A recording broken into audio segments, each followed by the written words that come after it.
YouTube. Voy a pasar más tarde el link. Y Sí, entonces gracias. hoy vamos a hablar sobre el estudio contextual de las escrituras y voy a dar dos ejemplos, uno tomado del Antiguo Testamento y otro del Nuevo Testamento, ¿sí? Entonces estamos entrando ya propiamente a la unidad número 2 con el estudio contextual de nuestros textos bíblicos, y para eso entonces voy a utilizar dos ejemplos, uno tomado de el Antiguo Testamento y otro del Nuevo Testamento, ¿sí? Entonces, y antes de comenzar, no sé si haya alguna duda de la sesión pasada o le entramos ya de lleno a este tema. No, profesor, gracias. Sí, lo único para reflexionar es que, pues, tanto que están buscando las mujeres, estamos buscando presencia en la Biblia, ¿no? Que ahora resulta que están presentes de muchas maneras y en muchas formas y en todos los relatos, ¿no? Entonces digo, pues, simplemente, yo creo que no sabemos leer. No sabemos leer y con esa visión, ¿qué más nos dice el texto? Fíjate lo que está diciendo, simplemente lo creemos, como estamos como la tradición, católica que dice, eso es un dogma de fe, ya, así créelo. Ujú. Así me sentí yo después de escuchar la clase, dije, pues es que ahí estamos, no sé qué tanto andamos buscando. Sí, ahí está, todo está en el texto, nada más hay que descubrirlo, hay que encontrarlo, hay que entrar en el texto del modo adecuado, hay que hacer las preguntas adecuadas, porque desde una hermenéutica ontológica, enunciando que la ontología tiene que ver con, es la parte de la filosofía que tiene que ver con el ser.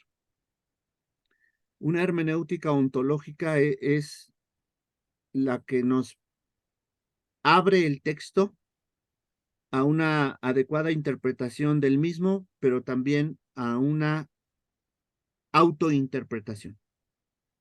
La hermenéutica bíblica no solo se trata de interpretar un texto, sino de dejar que el texto me interpele, que el texto me interprete, ¿no? Entonces, para eso, justamente, eh, qué bueno, nos sirve como pretexto lo, lo siguiente, que se trata de,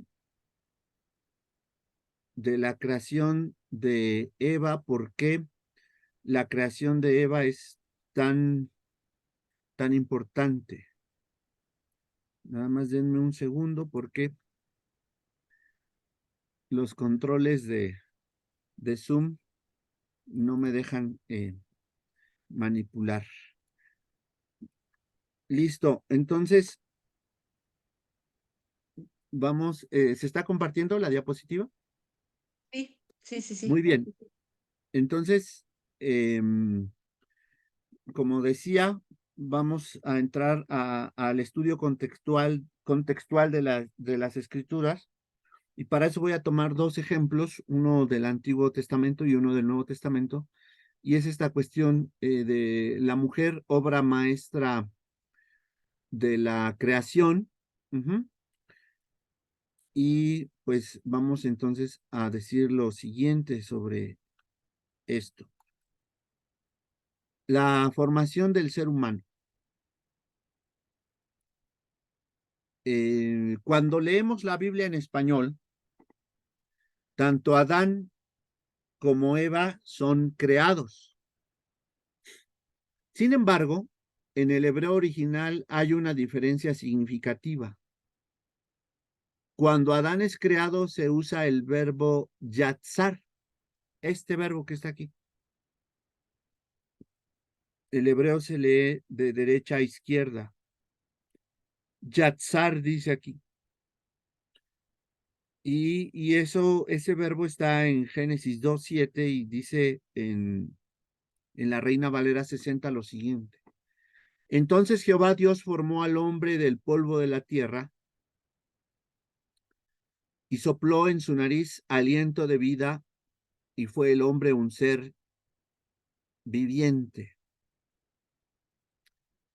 Allí pongo en negritas justamente esta palabra formó, que así es como se traduce este yatzar, formó. Y además, para enriquecer todavía más a este texto, el término hombre en hebreo es ha-adam, el Adam. Y este término hombre, Adam, tiene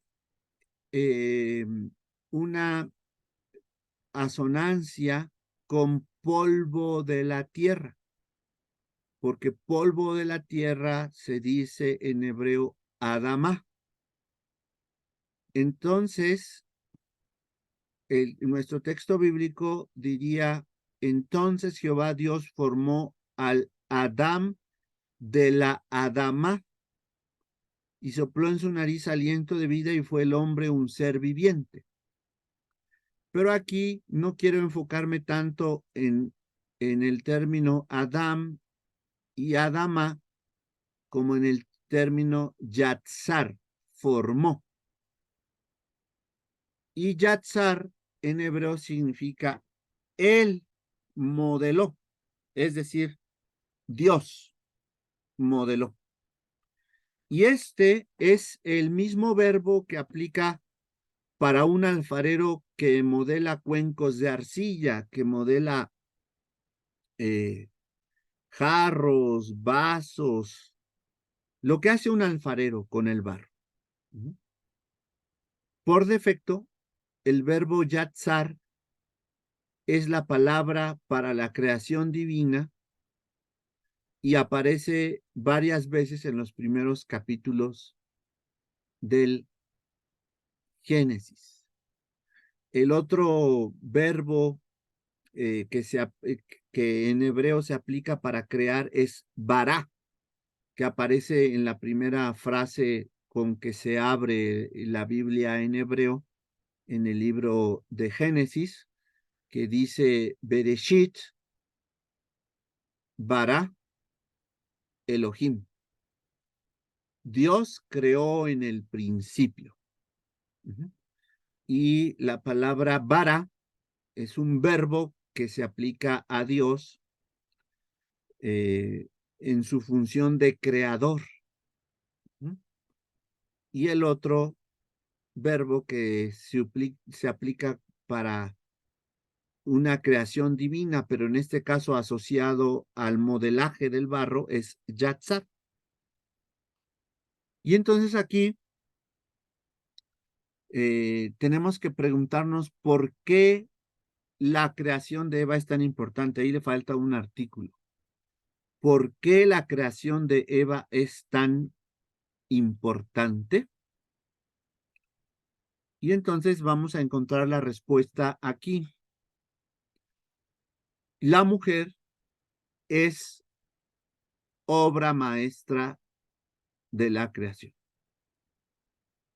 Porque acá, en el relato de Génesis 2:7, digamos que este es un relato genérico que nos habla tanto que enuncia el modo como Dios creó a los seres humanos, pero acá, cuando llegamos a la creación de Eva, se utiliza el verbo baná, que aparece aquí,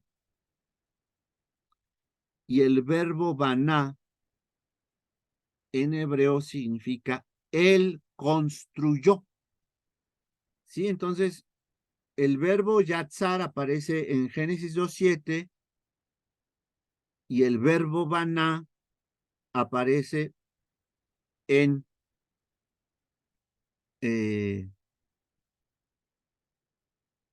en Génesis 2:22.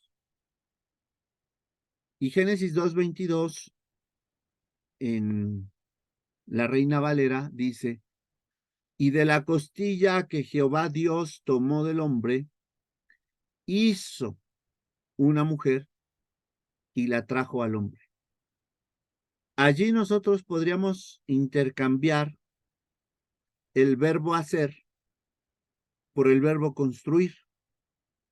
Y entonces diría: y de la costilla que Jehová Dios tomó del hombre, construyó una mujer y la trajo al hombre. Ahí en Génesis 2:22. Y es muy importante señalar que este es el único momento en la Biblia en el que construir significa crear, justamente por el verbo yatzar que hemos enunciado anteriormente. ¿Y por qué este es el único momento en la Biblia hebrea en el que construir significa crear?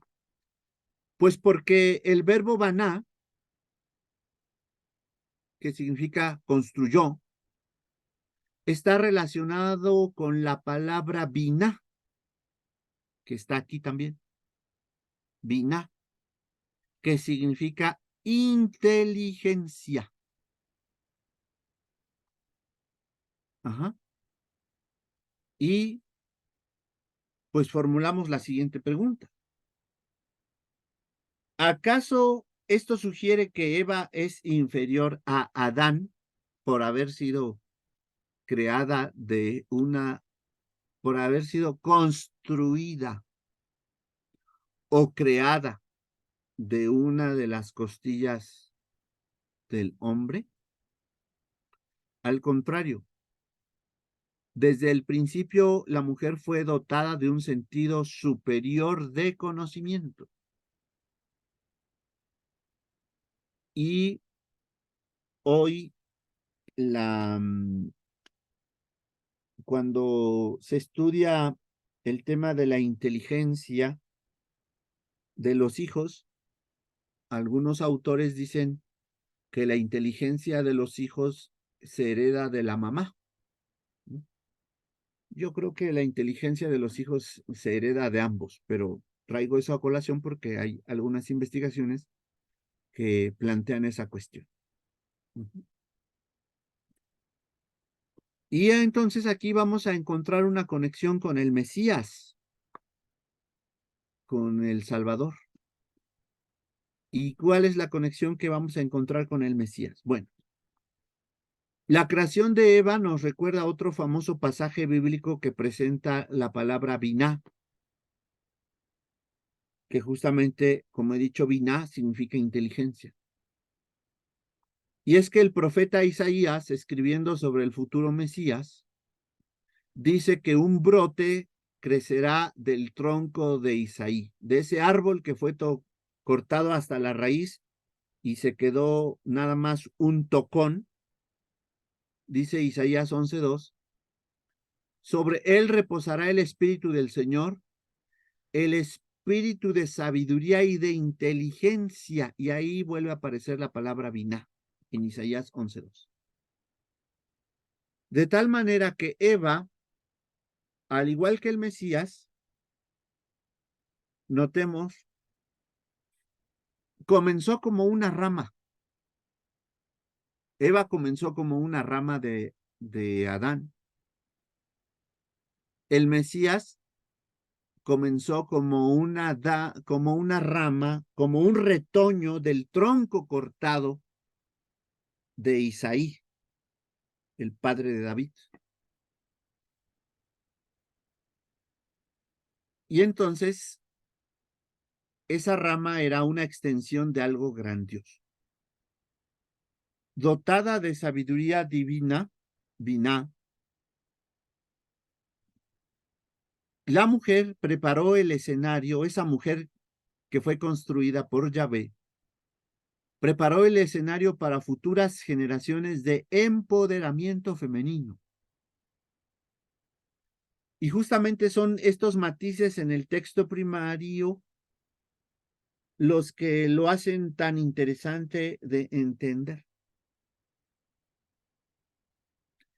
Pero la cosa no acaba aquí, porque ¿qué significa que la mujer sea ayuda idónea? Y cuando yo a veces escucho a ciertos predicadores presentar a la mujer como ayuda idónea, la ayuda idónea es algo así como, no sé, el apéndice del esposo, y a veces es como la, como una, como si se tratara de una cuestión servil. Y vamos a ver de qué se trata. En Génesis 2:18, cuando Dios no ha construido a esa mujer, dice así: y dijo Jehová Dios, no es bueno que el hombre esté solo, le haré ayuda idónea para él. ¿Sí? Ahí está Génesis 2:18. En el hebreo, la palabra usada para ayudante, utilizada en Génesis 2:18 y Génesis 2:20, es Eser. Esta acá, está aquí. Eser. Y esta palabra es siempre y solamente usada en el Antiguo Testamento en el contexto de una asistencia de vital importancia y de gran alcance, de fuerza o fortaleza. ¿Sí? Todas las veces que aparece la palabra Eser en el Antiguo Testamento, tiene la connotación de que sin esa asistencia vital, el que es ayudado no podría permanecer. Y entonces, la palabra Eser es una combinación de dos raíces que significan rescatar y salvar, tanto como fuerza o resistencia. Y allí está esa palabra que nosotros conocemos bastante, que es ebenecer, porque la utilizamos en el contexto justamente de cuando Dios nos ayuda y está tomado de esa roca que el juez, el último juez de Israel, Samuel, levantó para que constituyera un testimonio de la fidelidad de Dios. Y lo que dijo el Señor, en, lo que dijo, perdón, Samuel dijo, y que esa piedra era el testimonio de que hasta ahí Dios los había ayudado. La palabra Eser es usada solamente 21 veces en el Antiguo Testamento. 2 veces esta es usada en referencia a Eva. Fíjense, casi el 10%. 3 veces es usada en referencia a las naciones que proveen asistencia militar al pueblo de Israel, y las otras 16 veces es usada en referencia a Dios como ayudante, alguien que ayuda, asiste o rescata, pero ya vimos que esa ayuda es de vital importancia. Sin esa ayuda, el que es ayudado no podría permanecer. Y desde luego, cuando nosotros leemos en la Biblia que el Señor es nuestro ayudador, eso no significa que es nuestro sirviente. Cuando nosotros decimos que Dios es nuestro ayudador, eso significa que sin la asistencia divina, nosotros no seríamos capaces de permanecer. Y aquí está justamente esa expresión de Samuel: hasta aquí nos ayudó Jehová. Todos estos versículos son de una ayuda vital fuerte, poderosa y de rescate. Y a pesar de estos ejemplos, cuando la palabra Eser es aplicada a la primera mujer, Eva, su significado ha sido denigrado para adaptarse con los puntos de vista tradicionales y culturales de los roles de las mujeres. La mujer es ayuda, pues, porque pues me va a hacer la comida, me va a planchar, me va a lavar. En esos roles tradicionales que a veces la iglesia también les da a las mujeres. Pero en Éxodo 18:4 dice que Moisés le puso a uno de sus hijos Eliezer,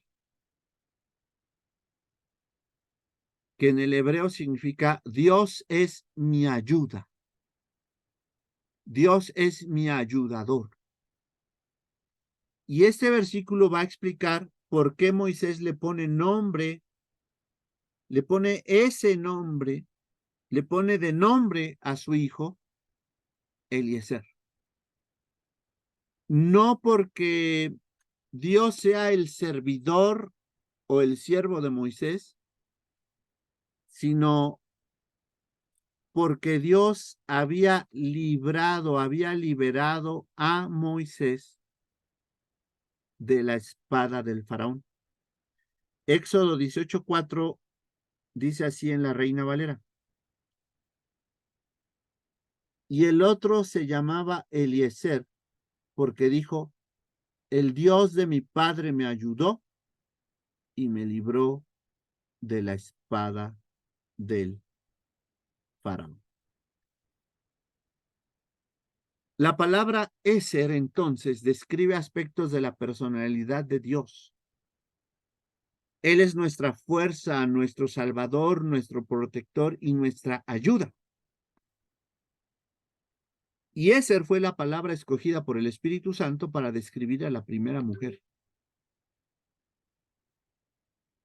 Eva es alguien que prevería una invaluable, vital fuerza y asistencia para Adán. Entonces notemos cómo el texto bíblico nos habla de la construcción de esa mujer que es dotada de inteligencia, de una inteligencia superior, y que además como ayuda idónea del esposo, del marido, de la pareja, constituye una cuestión de importancia suprema, porque sin esa ayuda, ese marido, ese esposo, esa pareja, pues no podría mantenerse en pie. Y ahí está justamente el texto de primero de Samuel 7:12 en Reina Valera, que dice así: tomó luego Samuel una piedra y la puso entre Mizpa y Sen, y le puso por nombre Eben Eser, diciendo, hasta aquí nos ayudó Jehová. Eben, que es piedra, piedra de ayuda, no porque esa roca era la que les estaba ayudando, sino porque esa roca representaba, simbolizaba la fortaleza de Dios que hasta allí les habría brindado auxilio y socorro. Sí, entonces, eh, hasta aquí, este primer ejemplo tomado del Antiguo Testamento. Entonces, reacciones, comentarios, preguntas. Si no hay, continuamos con el siguiente ejemplo. O si Pues hay. estoy en lo A ver, dicho, profesor. Estoy en lo dicho, ¿verdad? muy bien. Entonces,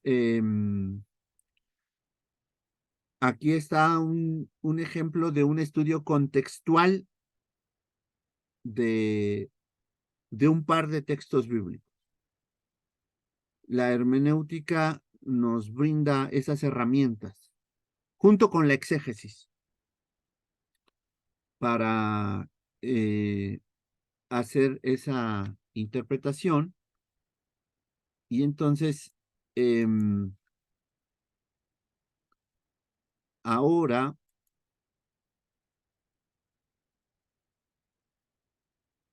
voy a plantear lo siguiente, entonces, también en un estudio contextual de las escrituras, y que es la lectura liberadora de textos no liberadores de la Biblia. Tenemos textos bien problemáticos en la Biblia. Nosotros siempre hemos escuchado que la lectura de la Biblia es edificante, que la lectura de la Biblia edifica nuestras vidas, pero hay textos que no nos edifican y hay textos terribles. Hay textos que, que ni siquiera deberían formar parte de la lectura infantil, porque son sórdidos, son desconcertantes. No toda la lectura de la Biblia, digamos que es adecuada para todos los lectores y para todas las edades. Hay textos de la Biblia eh, muy violentos, pero al mismo tiempo que hay textos de la Biblia muy violentos, hay otros textos de la Biblia que son liberadores de por sí, pero que en su interpretación se convierten en textos opresores. Y eso es peor que esto. Eso es peor que esto porque un texto liberador de la Biblia, por una inadecuada interpretación, lo convertimos en un texto opresor. O imaginemos en el encuentro de Jesús con el Gadareno, con el endemoniado Gadareno de, de Marcos. El texto bíblico dice que cuando Jesús le pregunta, ¿cómo te llamas? ¿Cuál es tu nombre? El endemoniado le responde, Legión me llamo porque somos muchos.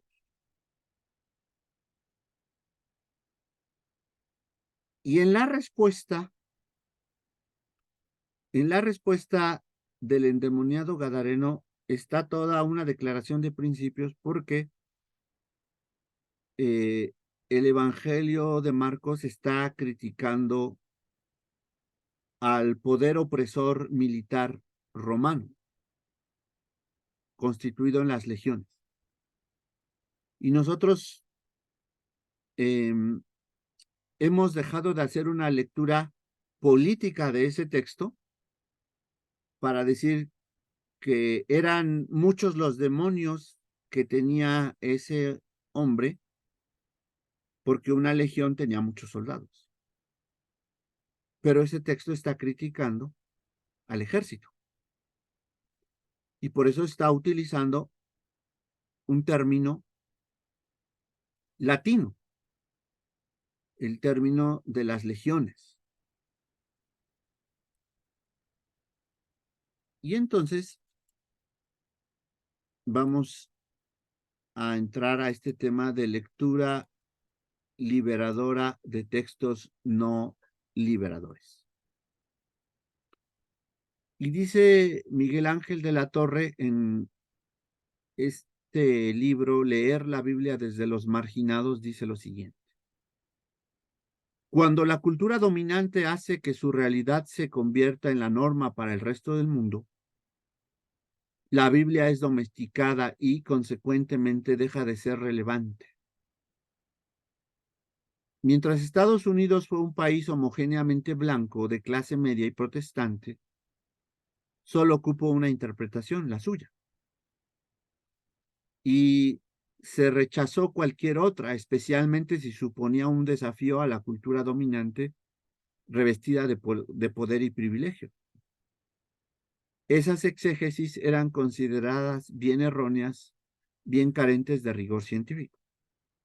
Por ejemplo, la justificación para la esclavitud fue una justificación bíblica siempre.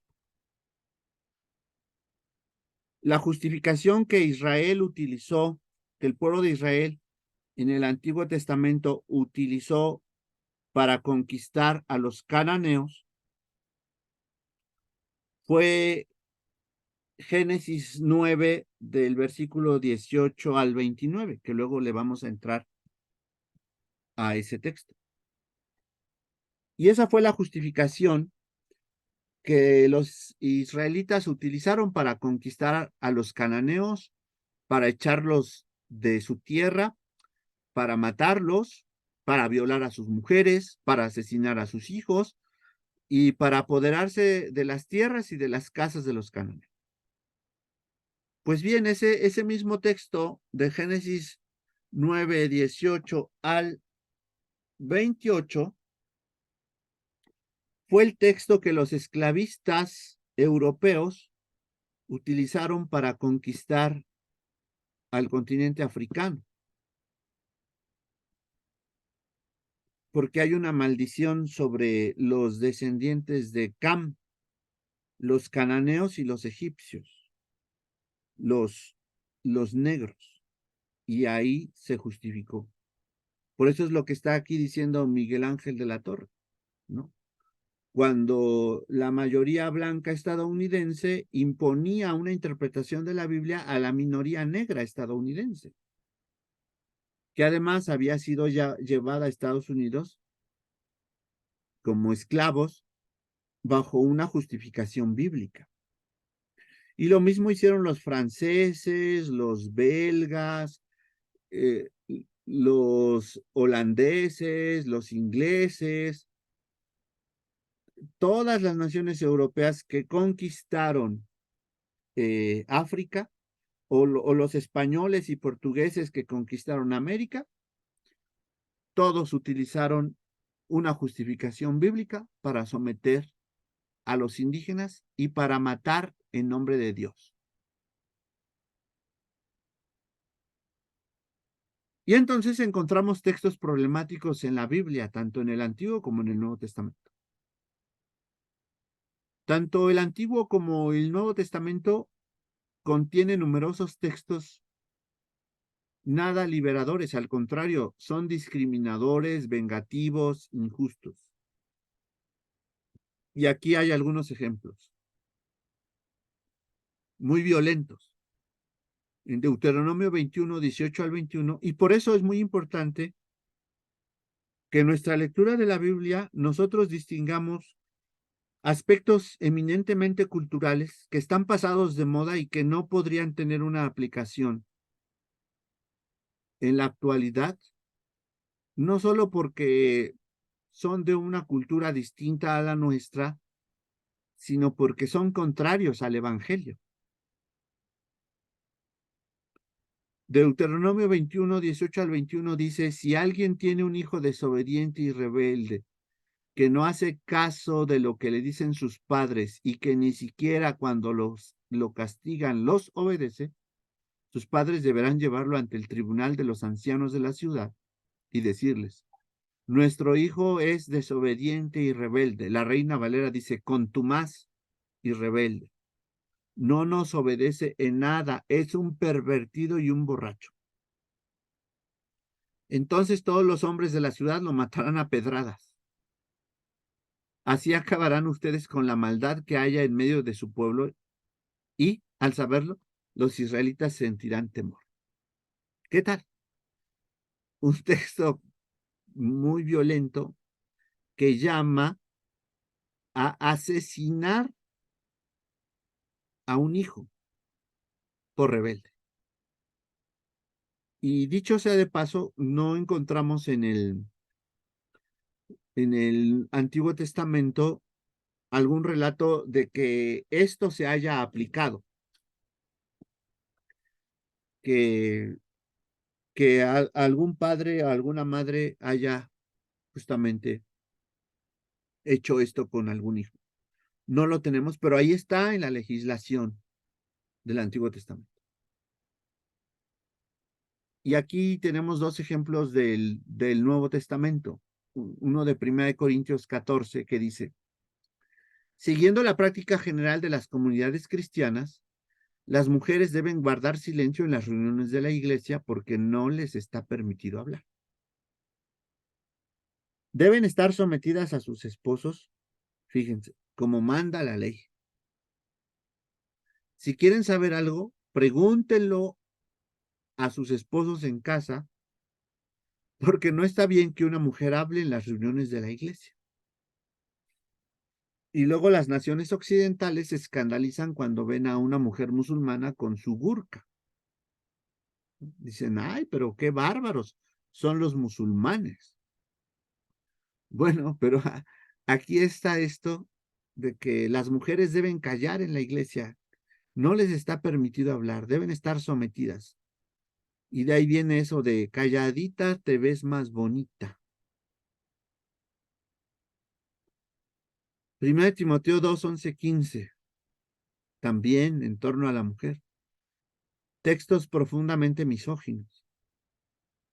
La mujer debe escuchar la instrucción en silencio, con toda sumisión, y no permito que la mujer enseñe en público ni domine al hombre. Quiero que permanezca callada, porque Dios hizo primero a Adán y después a Eva. Y Adán no fue el engañado, sino la mujer, y al ser engañada cayó en pecado. Pero la mujer se salvará si cumple sus deberes como madre y si con buen juicio se mantiene en la fe, el amor y la santidad. Las modernas ciencias bíblicas distinguen de las cartas paulinas unas cartas auténticas que escribió el apóstol San Pablo y unas cartas que no escribió propiamente el apóstol San Pablo, pero que son paulinas porque forman parte de las iglesias que fundó San Pablo. Y Primera de Corintios es una carta auténtica, pero Primera de Timoteo es una carta, se llama Deuteropaulina. Deutero significa segundo, no porque haya otro Pablo, sino porque propiamente no la escribió San Pablo, pero la escribió algún discípulo de su escuela eclesiológica, de la que formaba parte del circuito de iglesias Paulina, y la escribió pues en nombre de San Pablo, pretendiendo que lo que él estaba enseñando estaba en consonancia con la enseñanza del maestro Pablo. Entonces, hoy las modernas ciencias bíblicas distinguen entre cartas auténticas que escribió el apóstol Pablo y cartas deuterocanónicas, que aunque no las escribió él, algún discípulo lo hizo en su nombre. Y Primera de Corintios entra en esa categoría. ¿Qué hacemos con esos textos? ¿Los arrancamos de la Biblia? ¿Les ponemos corrector? ¿Los ignoramos o qué hacemos con ellos? Pues lo que decía la hermana Ivonne, no sabemos leer la Biblia. Y por eso hay que aprender a leer la Biblia. Así como se puede afirmar que el texto bíblico es auténtico y tiene autoridad, porque es palabra de Dios, no todas las interpretaciones son auténticas ni poseen autoridad. Por eso, leer la Biblia desde los marginados libera no solo a los oprimidos, sino también a los opresores. Creer en la Biblia no significa creer necesariamente en cómo ha sido interpretada y, peor aún, manipulada por la hermenéutica hegemónica. Esa hermenéutica de la que he puesto dos ejemplos de cuál fue el texto que fundamentó la conquista de Canaán en nombre de Dios, en nombre de Yahvé, y ese mismo texto que justificó la esclavitud de África. Y desde luego en el caso de Estados Unidos, que justificó la segregación racial, y que en el caso de Sudáfrica justificó el apartheid contra el que luchó Nelson Mandela y otros. Entonces hay que liberar a la teología con la Biblia y liberar a la Biblia con la teología en un círculo hermenéutico.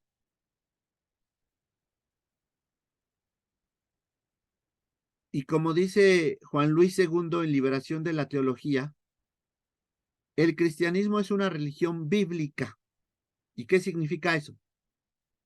Esto es la religión de un libro o de varios libros, ya que esto es precisamente lo que significa la palabra Biblia.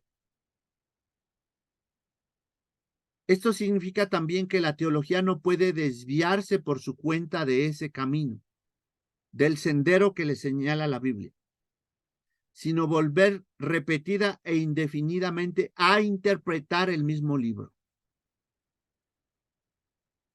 Y esto lo está diciendo un teólogo católico, no un teólogo evangélico. La teología no es, o por lo menos no es en primer lugar, una interpretación del hombre o de la sociedad. Por supuesto, ligada como está a un libro, la teología no se declara autónoma con respecto al pasado y a las ciencias o aspectos científicos para conocer ese pasado, como la historia en general, las antiguas lenguas y culturas, la historia de las formas bíblicas o de la redacción de la Biblia, etc. Pero sí se declara explícita o implícitamente autónoma con respecto a las ciencias del presente. Entonces, la teología está ligada a un libro, a la Biblia. Y como la teología está ligada a ese libro, la iglesia está llamada a leer, a releer, a interpretar y a volver a interpretar ese texto bíblico.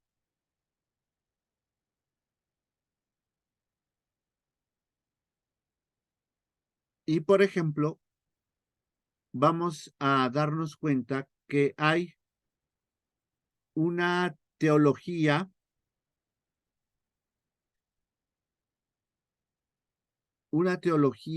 que sustenta al neoliberalismo asesino.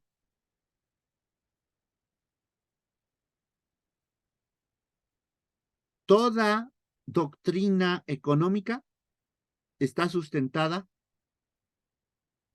en cierta teología, en cierta interpretación teológica. Detrás del actual sistema capitalista neoliberal hay todo un discurso teológico sustentado en la idea de sacrificio.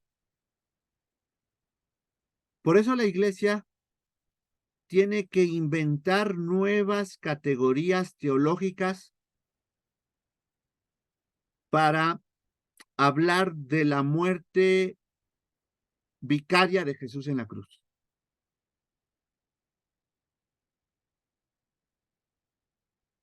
No niego que especialmente la teología paulina nos presente la muerte de Jesús como un sacrificio. Pero cuando nosotros leemos los relatos evangélicos de la muerte de Jesús, nos queda muy claro que a Jesús lo mató el imperio, que a Jesús lo mató el sacerdocio, la religión, el templo de su tiempo.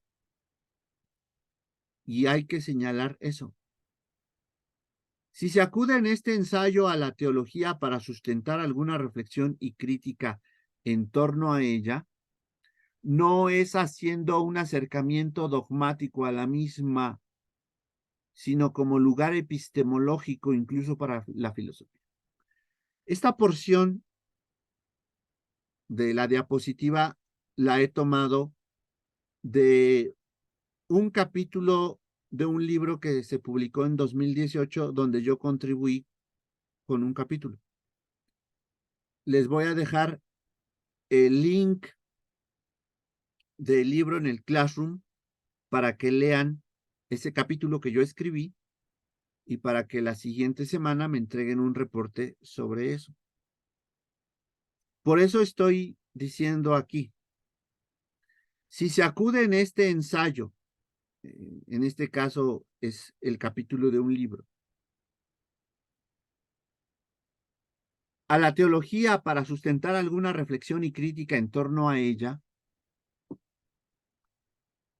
no es haciendo un acercamiento dogmático a la misma, o sea, no estoy acudiendo a la teología desde una cuestión doctrinal o dogmática, vinculado como estoy a una iglesia, porque aquí se trataba de un trabajo académico,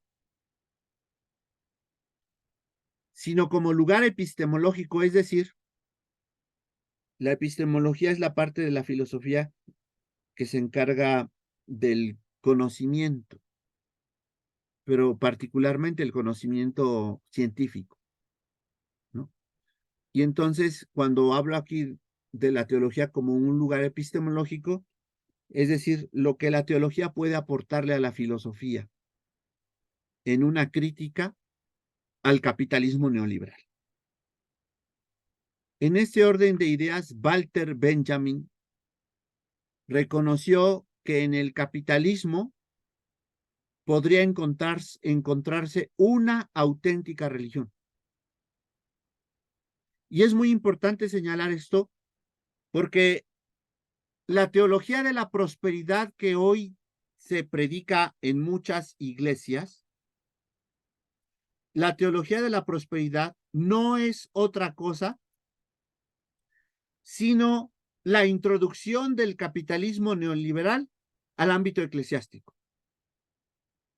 Cuando se enseña desde muchos púlpitos que hay que darle a Dios para que Dios nos dé más, que hay que sacrificarle algo al Señor como una casa, un terreno, unos aretes, que hay que dar hasta que nos duela, eso es una teología sacrificial. Y de hecho, este filósofo, Walter Benjamin, dice que en el capitalismo podemos encontrar una auténtica religión. Por eso sigue siendo muy importante la crítica marxista a la religión. Ay, pero aquí se van a asustar porque, ay, no hay que mencionar a Carlos Marx porque nos vamos a hacer comunistas, porque están adoctrinando a nuestros niños por comunistas, los van a hacer comunistas. Y ahí viene el fantasma del comunismo. No, la crítica de Karl Marx a la religión es muy importante. La verdad es que el cristianismo no ha entendido a Karl Marx, o ciertos creyentes no han entendido a Karl Marx, ni lo han leído, pero lo critican. Y lo más que citan de Karl Marx es esa frase sacada fuera de contexto de que la religión es el opio de los pueblos. Pero cuando Marx formula esa frase, está haciendo referencia a la religión del faraón que manda asesinar a los niños en nombre del Estado, en nombre de la ley. A esa religión se refiere Marx, a la religión del faraón y no a la religión de los hebreos. Y entonces Walter Benjamin dice sobre el capitalismo lo siguiente. En el capitalismo puede reconocerse una religión, es decir, el capitalismo sirve esencialmente a la satisfacción de los mismos cuidados, tormentos y desasosiegos a los que antaño solían dar una respuesta a las llamadas religiones. Y véanlo, si no, los modernos templos capitalistas dedicados a Mamón, al dios del dinero, ustedes pueden ir cualquier domingo en la tarde a un centro comercial y van a encontrar cómo la gente que está ahí, pues está adorando al dinero y le está rindiendo un culto a Mamón, al dinero. Y nosotros mismos. Y algunos predicadores con su énfasis en la prosperidad han cambiado a Dios por el dinero, por Mamón. Religión sin tregua y sin piedad. Si el capitalismo no solo tiene un espíritu, como dice Max Weber, en la ética protestante y el espíritu del capitalismo, que es un texto que todo evangélico, que todo protestante tiene que leer, un texto de sociología de la religión, la ética protestante y el espíritu del capitalismo. Y entonces por eso aquí pongo espíritu entre comillas, porque estoy haciendo referencia a ese libro de Max Weber. Si el capitalismo no solo tiene un espíritu, sino que es una religión animada por cierto talante fundamental, ¿de qué naturaleza es esa religión? ¿Cuáles son sus rasgos principales? ¿Qué es lo que se esconde detrás de esa transfiguración capitalista? Benjamin responde, abro comillas. En primer lugar, el capitalismo es una pura religión de culto, quizás la más extrema que jamás haya existido. En él, todo tiene significado solo de manera inmediata con relación al culto. No conoce ningún dogma especial, ninguna teología. Yo aquí discrepo de Benjamin porque creo que el neoliberalismo sí tiene ciertos dogmas, los dogmas neoliberales, como el dogma de que el mercado se autorregula, de que hay una mano invisible en el mercado, de que no hay que subir los salarios mínimos porque eso va a implicar que la inflación se dispare. Esos son dogmas neoliberales. Esta concreción del culto se encuentra ligada a un segundo rasgo del capitalismo, la duración permanente del culto. El capitalismo es la celebración de un culto sans reve et sans merci. No hay ningún día de semana, ningún día que no sea festivo en el pavoroso sentido del despliegue de toda la pompa sagrada, de la más extrema tensión de los fieles. Este culto es, en tercer lugar, gravoso. El capitalismo es presumiblemente el primer caso de un culto que no expía la culpa, sino que la engendra. Siempre hay que estarle ofreciendo sacrificios a Mamón. Y esos sacrificios que le ofrecemos a Mamón son los migrantes que están cruzando México y algunos de los cuales mueren justamente porque el capitalismo como aparato sacrificial exige víctimas. Y esos hermanos migrantes son las víctimas que se le ofrecen al capitalismo en nombre del dinero. Otras víctimas son las mujeres que son prostituidas aquí en el centro de México, en Tenancingo, Tlaxcala, donde todos los habitantes se dedican a la prostitución porque son proxenetas y explotan mujeres, las engañan, las envuelven y las convierten en prostitutas sin que ellas quieran ser prostitutas. Ahí hay otras víctimas que se les sacrifican a Mamón. Otras víctimas como cuando la crisis económica del 94, cuando asume Zedillo y Zedillo le dice a la pauperizada nación mexicana, hay que apretarse el cinturón. ¿Y quiénes son los que se tienen que apretar el cinturón? Los pobres. Ahí hay otras víctimas que se ofrecen en sacrificio a Mamón.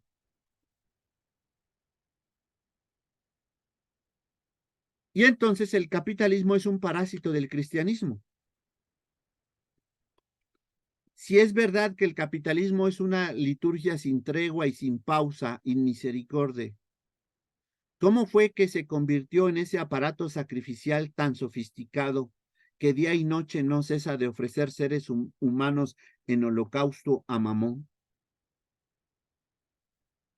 ¿Saben que los viejos dioses nunca son eliminados? Los viejos dioses siempre aparecen transfigurados bajo otras formas, pero los viejos dioses jamás son desarraigados. Por eso en el Antiguo Testamento fue tan difícil desarraigar el culto primitivo a Baal que existía en Palestina antes de que los hebreos llegaran a establecerse. Y está justamente Moloch, a quien se le ofrecían niños. Todas nuestras deidades antiguas se transfiguran. Y esa es una de las razones por las cuales México está en esta crisis de asesinatos. Porque los antiguos dioses mexicas que demandaban sacrificios, hoy están transfigurados detrás del crimen organizado. Y por eso es muy importante, como he dicho, esa crítica marxista a la religión. Una posible respuesta puede ser encontrada en el decurso de la historia del cristianismo, ya que, como prosigue Walter Benjamin, el capitalismo, como se evidencia no solo en el calvinismo, sino también en las restantes direcciones de la ortodoxia cristiana, se ha desarrollado en Occidente como parásito del cristianismo. De tal forma que al fin y al cabo su historia es en lo esencial la historia de su parásito, el capitalismo. Y por eso es que el capitalismo neoliberal se ha introducido con tanta facilidad a través de la teología de la prosperidad en las iglesias evangélicas.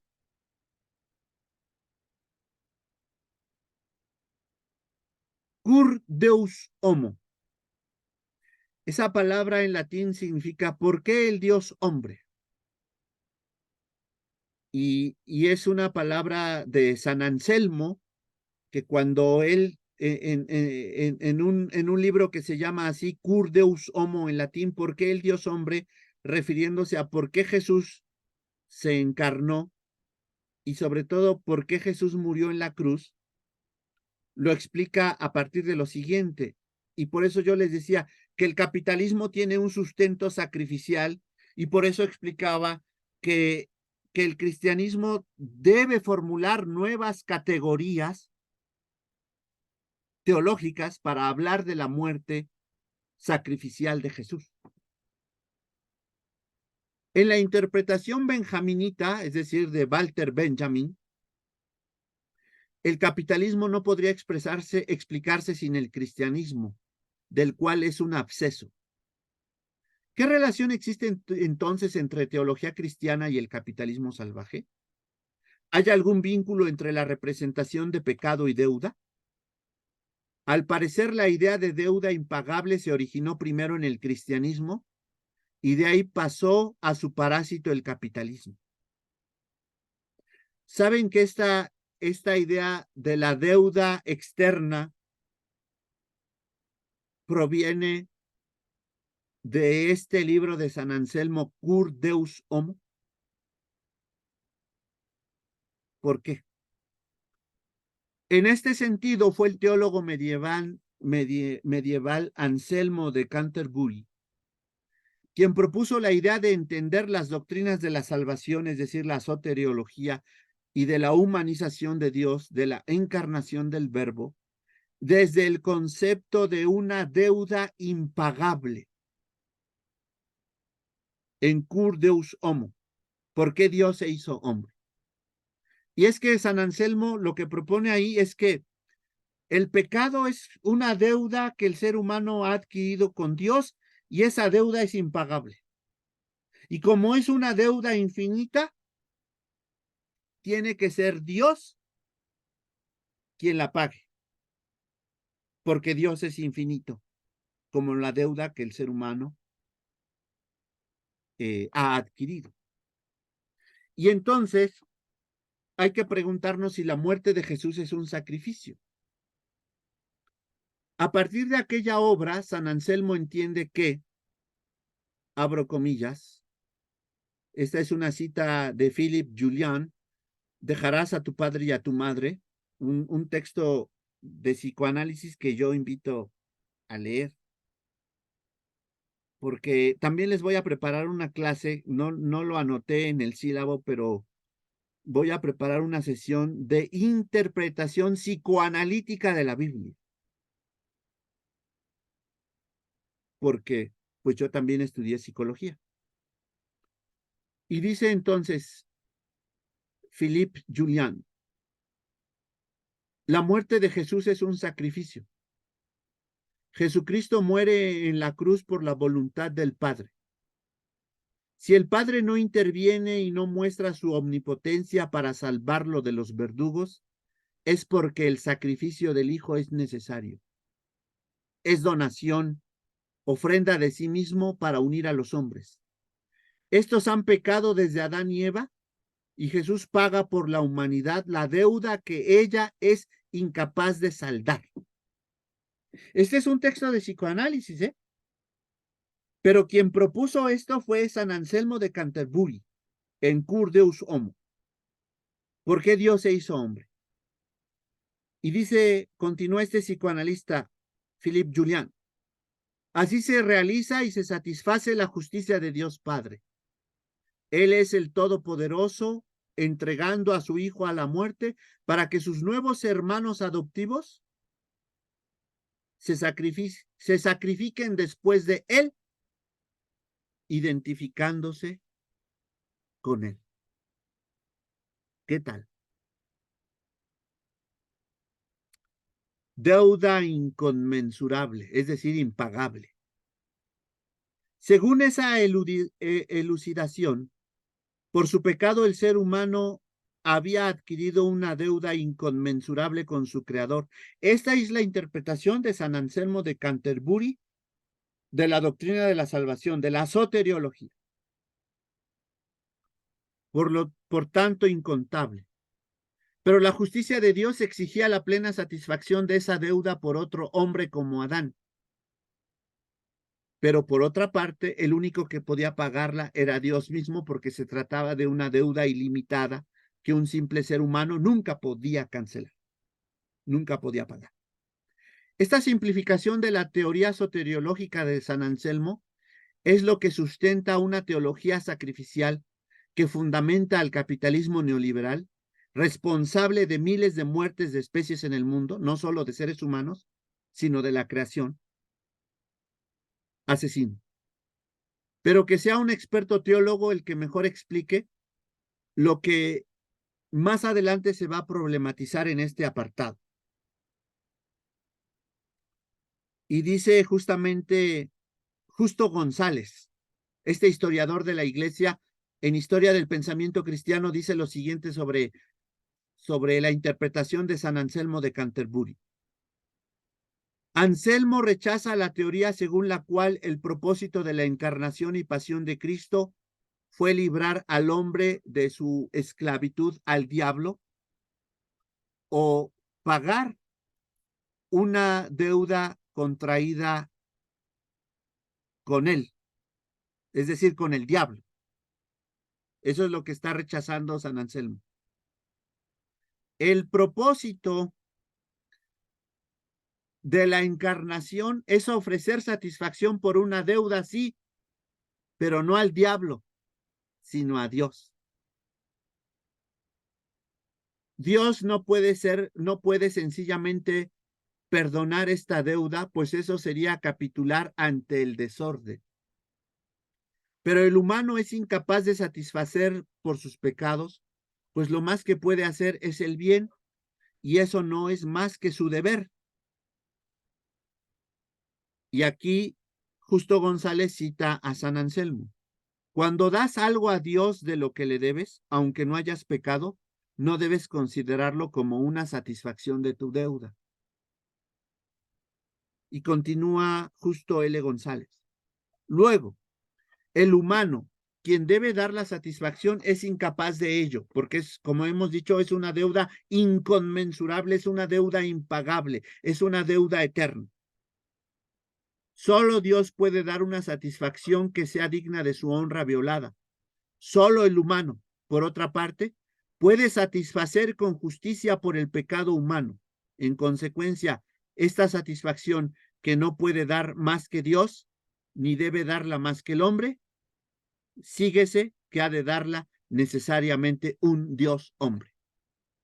Por eso, cur Deus homo, ¿por qué Dios se hizo hombre? Porque la deuda la adquirió un hombre llamado Adán, pero es una deuda infinita. Y ese hombre no puede pagar esa deuda. Entonces, Dios en Jesucristo tiene que encarnarse porque es eterno y solamente Él podría pagar esa deuda. Ahora podemos entender por qué razón la deuda externa de los países del tercer mundo es impagable. Porque tiene un sustento teológico. Está basada en una teología sacrificial.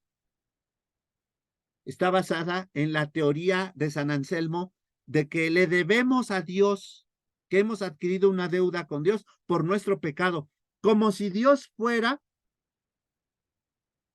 un fiscal,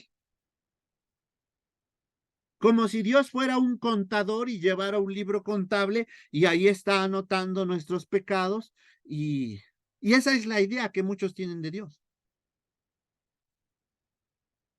La interpretación soteriológica, es decir, la interpretación de la doctrina de la salvación de Anselmo de Canterbury. La interpretación soteriológica de Anselmo de Canterbury tiene una resonancia antropológica inusitada que el capitalismo sabrá explotar muy bien porque es experto en eso. El capitalismo es experto en explotar. ¿Es posible romper con esa idea de la deuda infinita que convierte a Dios en un contador cruel y que transforma al ser humano en un deudor siempre deficitario? Sí, porque ya en el Antiguo Testamento, Yahvé, el Dios de los hebreos, había condenado los sacrificios humanos al impedir el asesinato de Isaac en manos del llamado padre de la fe, el patriarca Abraham. Así lo dice Génesis 22, 11 y 12. Entonces el ángel de Jehová le dio voces desde el cielo y dijo, Abraham, Abraham. Y él respondió, heme aquí. Y dijo, no extiendas tu mano sobre el muchacho ni le hagas nada, porque ya conozco que temes a Dios, por cuanto no me rehusaste tu hijo, tu único hijo. Dios no quiere el sacrificio, por eso lo rechaza. La fe de Abraham y el Edipo occidental. Voy a subir también este libro al repositorio del Classroom para que lo lean. Es un libro de un teólogo que recientemente falleció, Franz Hinkelhammer, murió hace como 2 o 3 meses.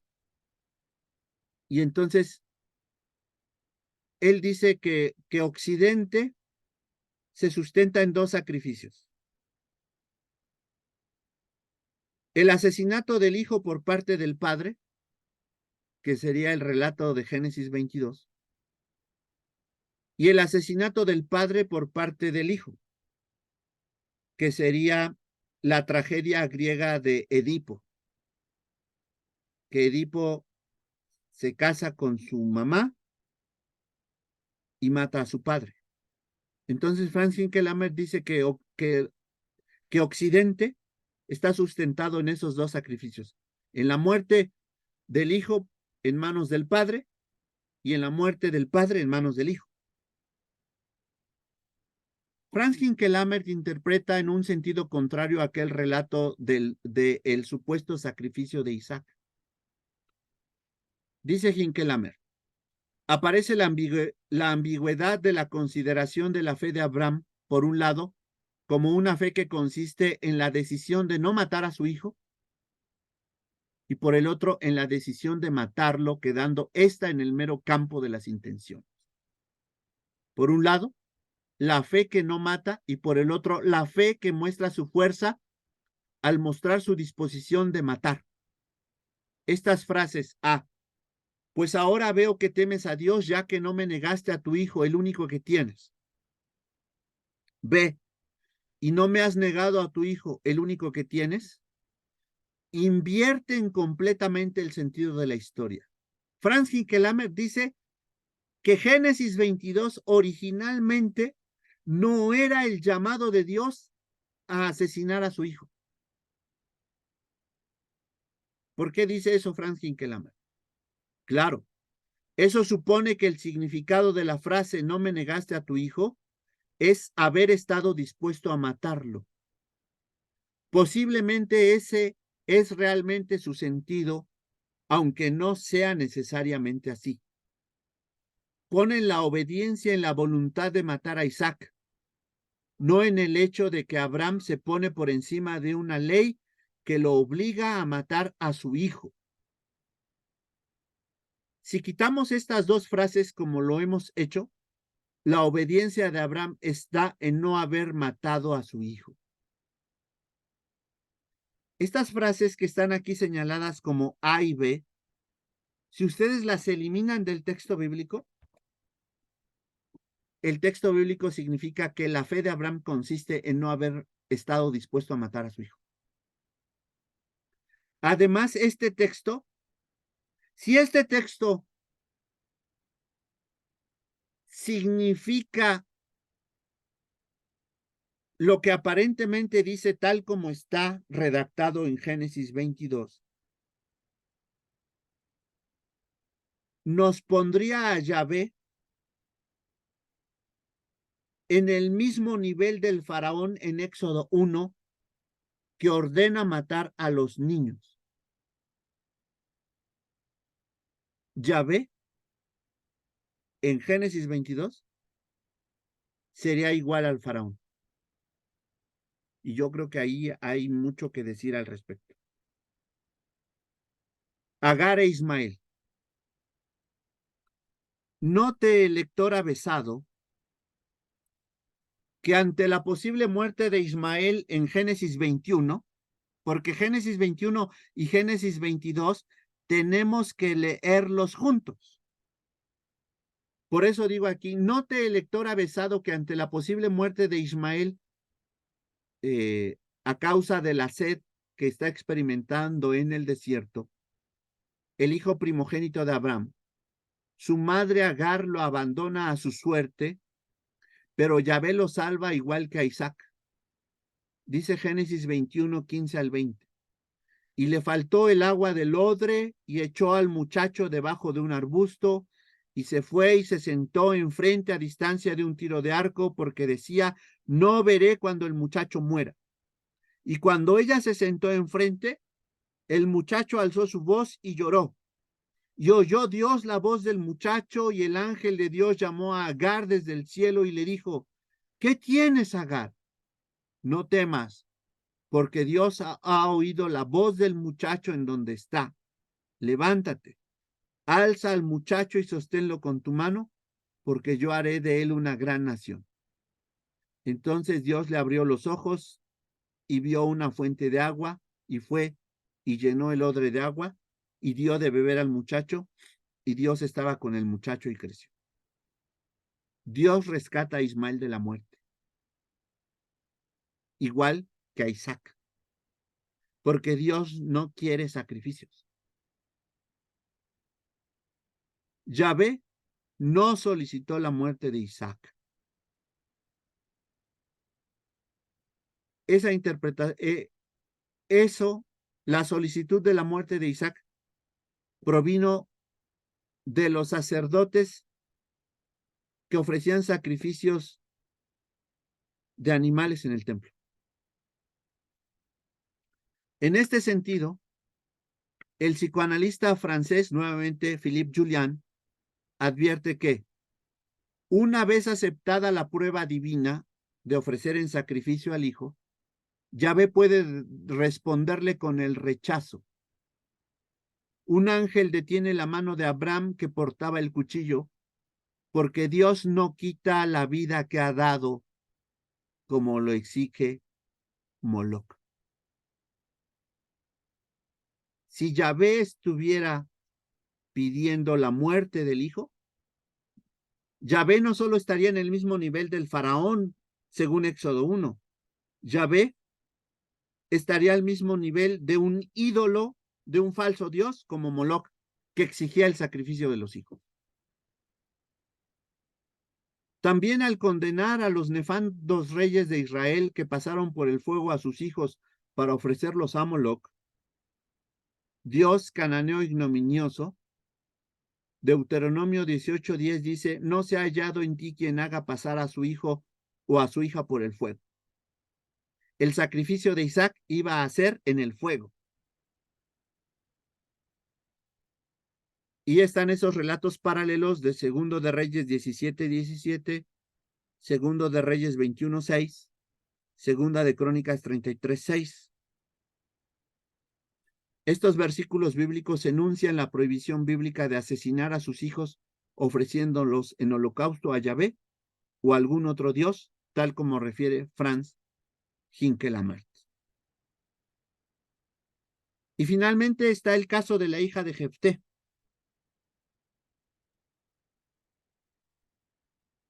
Estos textos evidencian la prohibición del sacrificio humano en el primitivo pueblo hebreo.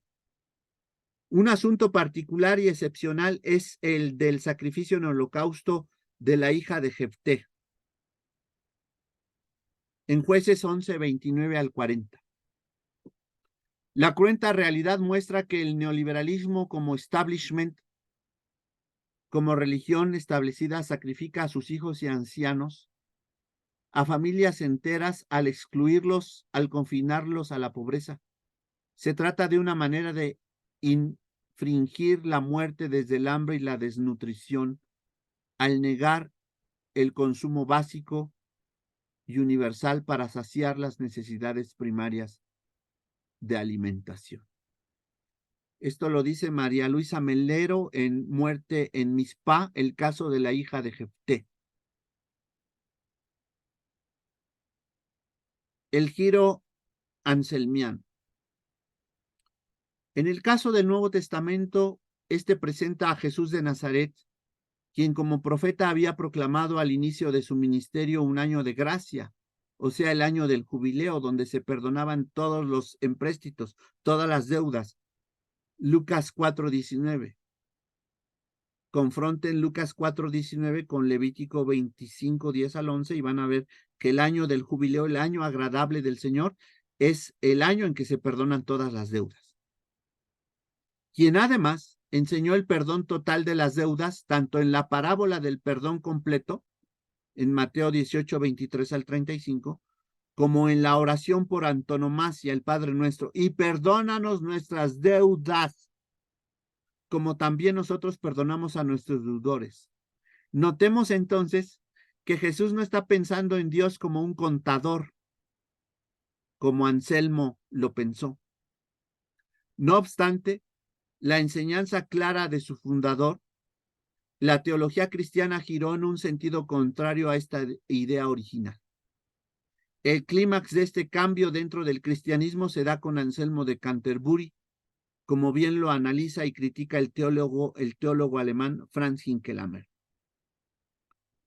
La teología de San Anselmo, dice Hinckelamert, es lo contrario de lo que había sido la teología de la ley en el mensaje cristiano. Todas las referencias se invierten. Vuelve con una fuerza nunca vista el principio en contra del cual todo el mensaje cristiano se había levantado, el principio de buscar la justicia en el cumplimiento de la ley. Contra eso peleó el apóstol San Pablo. No somos justificados por cumplir la ley. Para San Anselmo, en cambio, existe una ley que se cumple sin consideraciones y que jamás debe ser puesta en paréntesis. Es la ley de Dios sin vacilación, sin excepción. Es ley cuyo cumplimiento salva. Vean la traición en la interpretación de San Anselmo de la teología paulina. Expresado en el lenguaje de la deuda, es una ley que establece deudas que hay que pagar en cualquier circunstancia. Aparecen deudas que jamás deben ser perdonadas y cuyo perdón sería la mayor injusticia.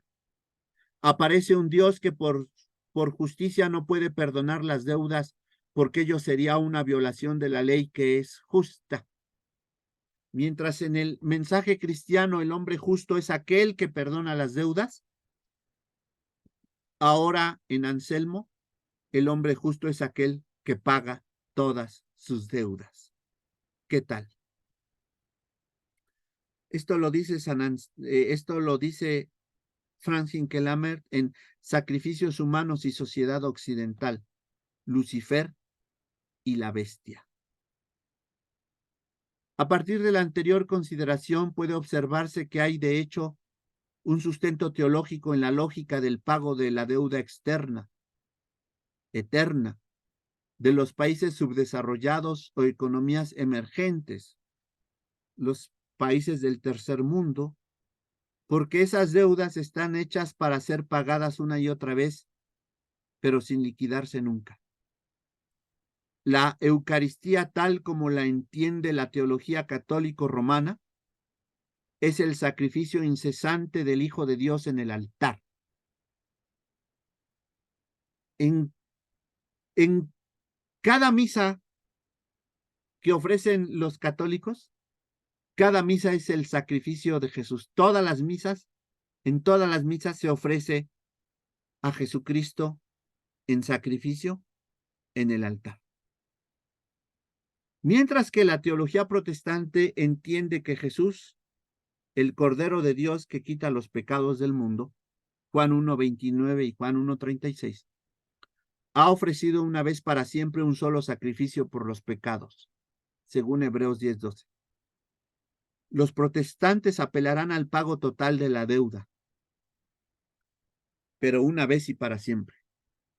Los católicos a un pago en fracciones incesantes, todos los días, en todas las misas.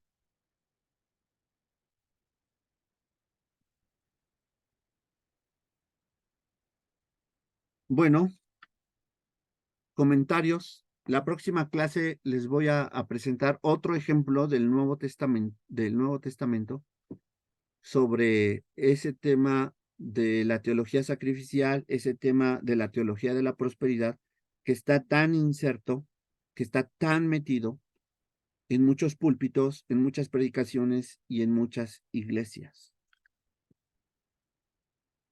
Ahí hay un ejemplo de interpretación bíblica, de interpretación teológica, de interpretación bíblica desde el psicoanálisis, desde la economía. Entonces, hay muchas hermenéuticas en el ensayo que hoy les he presentado. Así que preguntas, comentarios.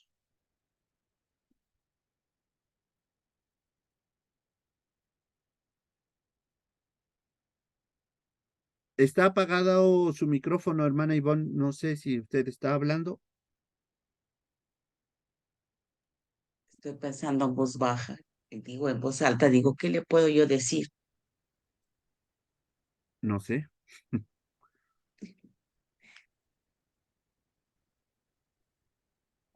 Preguntas, dudas, comentarios.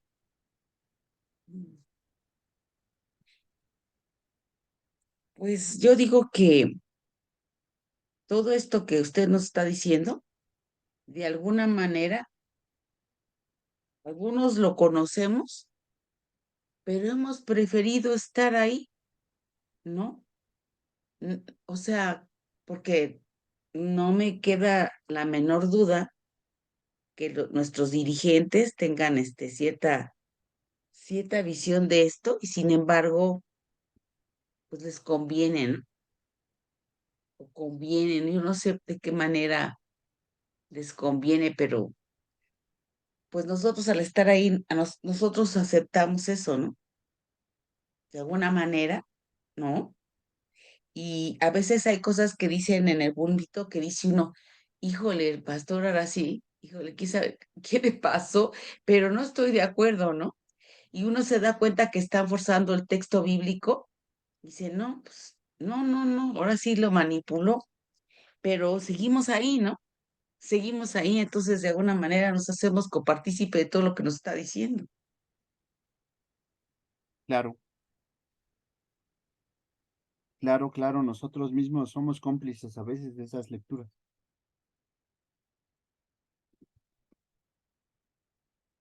Bueno, ¿algún otro comentario? ¿No hay?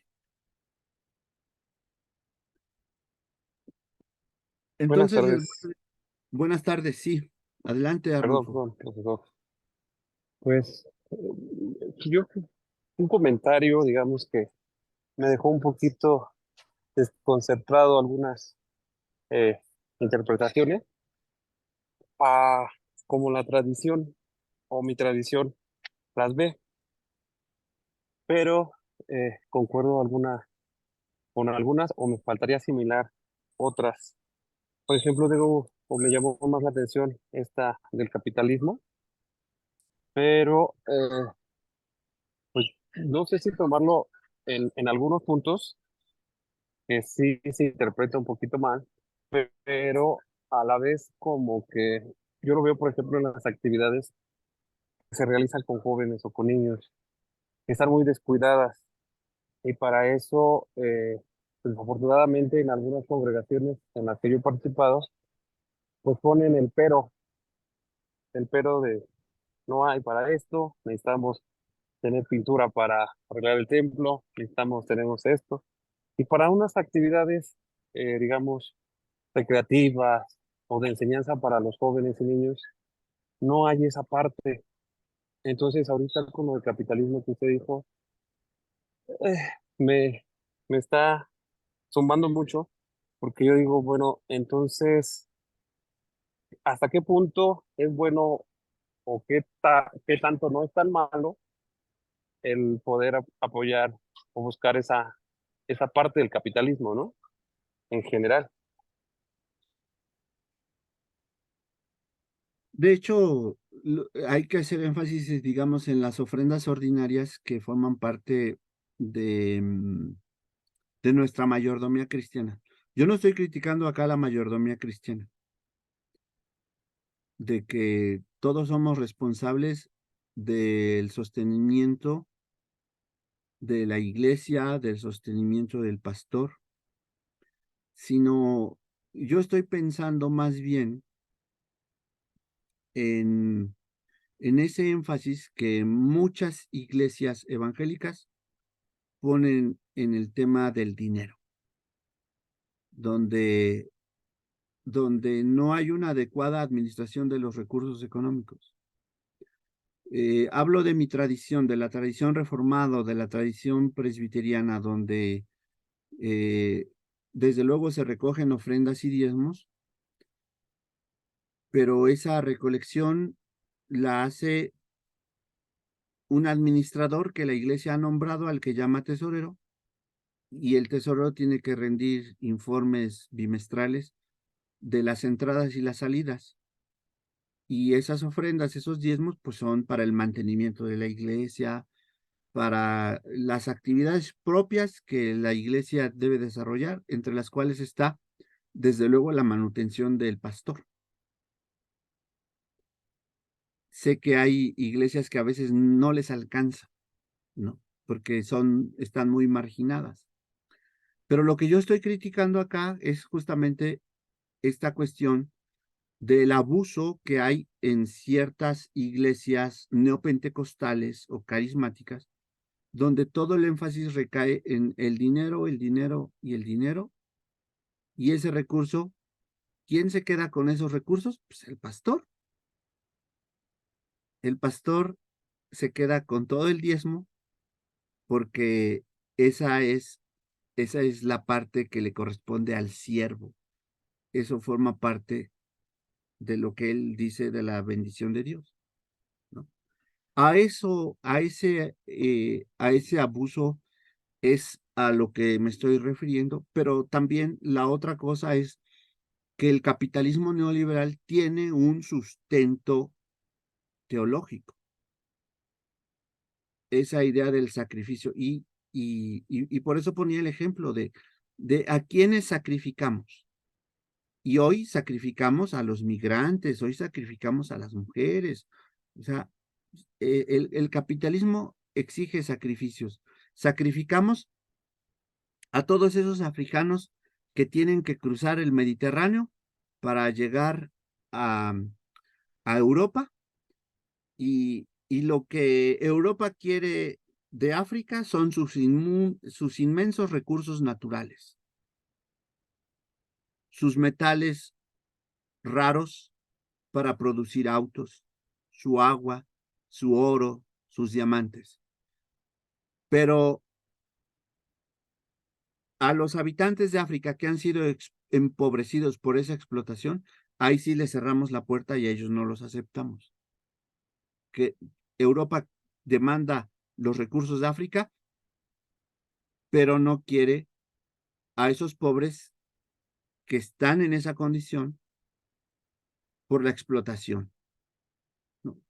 Entonces, es eso. No estoy diciendo que no debamos ofrendar, que no seamos responsables en una adecuada mayordomía cristiana del sostenimiento de la iglesia. ¿Alguna otra pregunta, duda o comentario? Ok, sí, ya me quedó un poquito más claro. Gracias, profesor. Sí, de nada. Bueno, entonces les dejo tarea en el Classroom. Eh, Les digo que la clase de la semana pasada ya está en YouTube. Les mando el link también por si quieren volverla a ver, o los que no estuvieron en la clase de la semana pasada, para que no se atrasen. Y esta Por favor. también la subo más tarde, ¿sí? Con las Entonces, diapositivas, ¿verdad? también las diapositivas, Sí. y, Ok, sí, sí, y les voy gracias. a dejar el El capítulo libro. del libro en el que están basadas esas diapositivas. Sí, claro que Ajá, sí. para que me entreguen un reporte sobre eso. Quizá leyendo ese capítulo les quede más claro lo que ahora traté de resumir eh, con bastante rapidez. Sí, Entonces, nos vemos, si Dios lo permite, el próximo lunes. Que tengan un feliz lunes y un inicio de semana extraordinario. Un abrazo, bendiciones. Gracias por todo, hasta gracias. luego. Gracias, hasta luego, Gracias, hasta compañeros. luego. Bye.